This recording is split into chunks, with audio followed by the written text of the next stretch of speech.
presented by Haldar 3D Animation.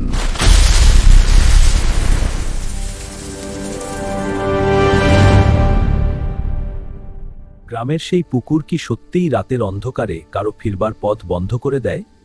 লুকিয়ে আছে পুরনো রহস্য। জলের নিচে অস্পষ্ট মুখ তাকিয়ে আছে। হঠাৎ হাত বেরিয়ে রাহুলকে টানে। সে কি বাঁচবে? ছাড়ো! কে তুমি? ছাড়ো আমাকে! সে দৌড়ে পালাতে গেলে চারদিক থেকে কালো ছায়া তাকে ঘিরে ধরতে শুরু করে।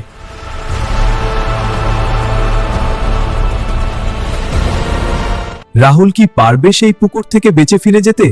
জানতে হলে চোখ রাখুন আজকের গল্পে। আজকের গল্প, জীবনের শেষ রাত, নির্মম পুকুর।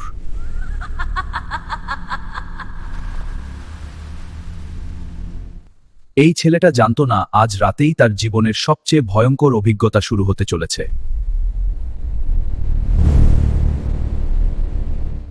গ্রামের সবাই এক পুকুরের নাম শুনলেই আতঙ্কে চুপ হয়ে যায়, কেউ কথা বলে না।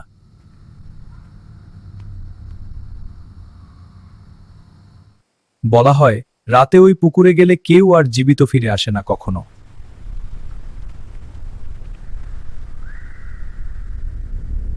রাহুল, গ্রামের সবচেয়ে সাহসী ছেলে, এই রহস্যের আসল সত্যিটা জানতে চায় আজ।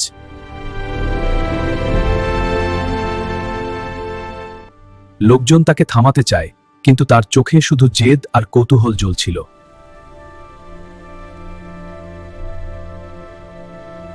মা কাঁদতে কাঁদতে বলে, ওই পুকুরে গেলে তুই আর ফিরবি না রে।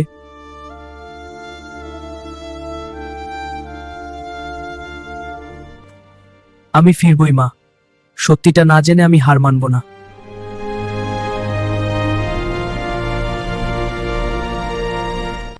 রাত নামতেই পুরো গ্রাম অদ্ভুত নীরবতায় ঢেকে যায়, যেন কিছু একটা অপেক্ষা করছে।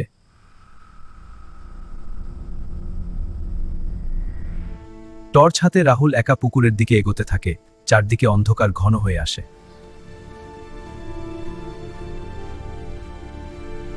হঠাৎ ঝোপের ভেতর থেকে কারো হাঁটার শব্দ। রাহুল থেমে চারদিকে তাকায় চুপচাপ।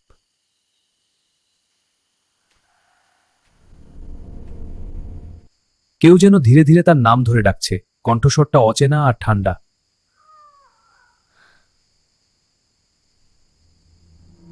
ভয় পেলেও রাহুল নিজেকে সামলে সামনে এগোয়, তার বুক ঢুকপুক করছে জোরে।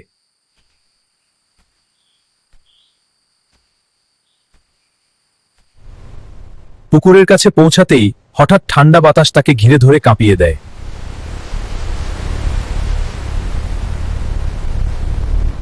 জলের উপর হালকা নীল আলো জ্বলতে থাকে, যেন ভেতরে কেউ নড়ছে আসতে।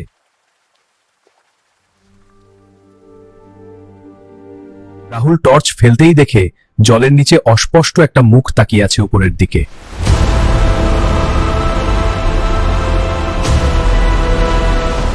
হঠাৎ জলের ভেতর থেকে এক ভয়ঙ্কর হাত বেরিয়ে এসে রাহুলকে ধরতে যায়।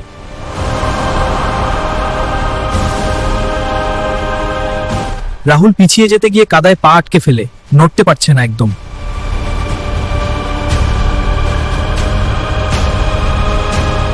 তারপর হঠাৎ জলের ভেতর থেকে ধীরে ধীরে উঠে আসে এক ভেজা, বিকৃত মুখের ভয়ঙ্কর আত্মা।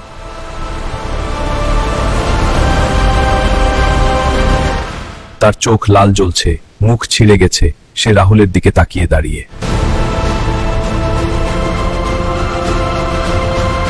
ভূতটা হঠাৎ ঝাঁপিয়ে পড়ে, রাহুলকে টেনে জলের ভেতর নিয়ে যেতে চেষ্টা করে।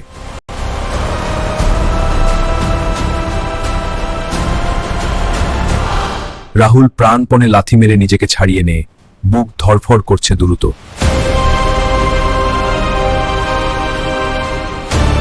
সে দৌড়ে পালাতে গেলে চারদিক থেকে কালো ছায়া তাকে ঘিরে ধরতে শুরু করে।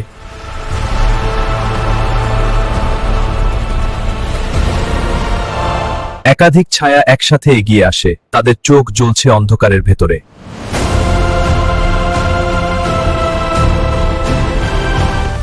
সে থেমে যায়, মায়ের কথা মনে পড়ে, তার ভেতরে নতুন সাহস জেগে ওঠে।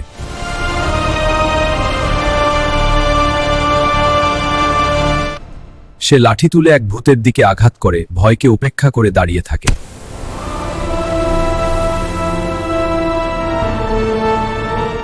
হঠাৎ ভূতগুলো পিছিয়ে যায়, যেন কোনো অদৃশ্য শক্তি তাদের আটকে রাখছে।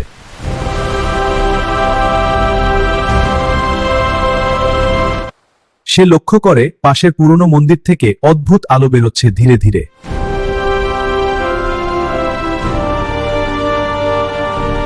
সে দৌড়ে মন্দিরের ভেতরে ঢুকে পড়ে, পেছনে ভূতগুলো চিৎকার করতে থাকে।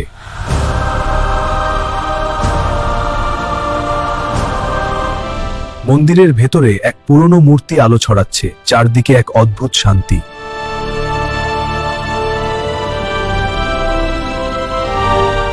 ভূতগুলো দূরে দাঁড়িয়ে আছে, কিন্তু মন্দিরের মূর্তির কাছে আসতে পারছে না কোনোভাবে।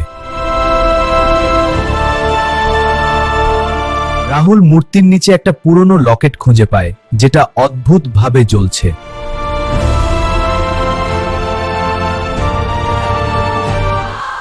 লকেটটা হাতে নিতেই তার সামনে অতীতের ভয়ঙ্কর ঘটনা ভেসে ওঠে স্পষ্টভাবে।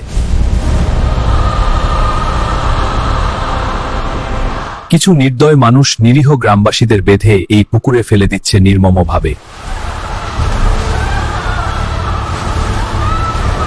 তাদের আর্তনাদ রাতভর শোনা যাচ্ছিল, কিন্তু কেউ সাহস করে এগিয়ে আসেনি।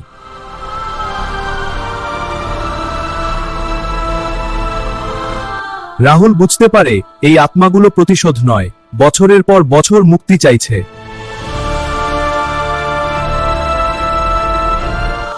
এক ভূত সামনে এসে কাঁদতে কাঁদতে হাত জোড় করে তার কাছে সাহায্য চায়।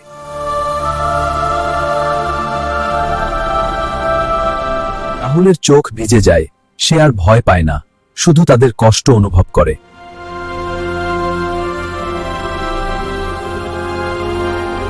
ভূত রাহুলকে বলে, তোমার হাতে থাকা ওই লকেটটি এই পুকুরের জলে সমর্পণ করো, আর আমাদের সকলকে মুক্তি দাও। রাহুল লকেটটা জলের ভেতরে ছুড়ে দিতেই চারদিকে উজ্জ্বল আলো ছড়িয়ে পড়ে।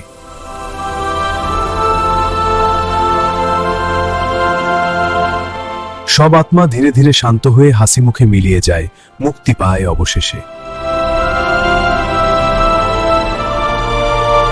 পরদিন গ্রামবাসীরা দেখে পুকুর শান্ত, আর রাহুল হয়ে ওঠে সবার চোখে নায়ক।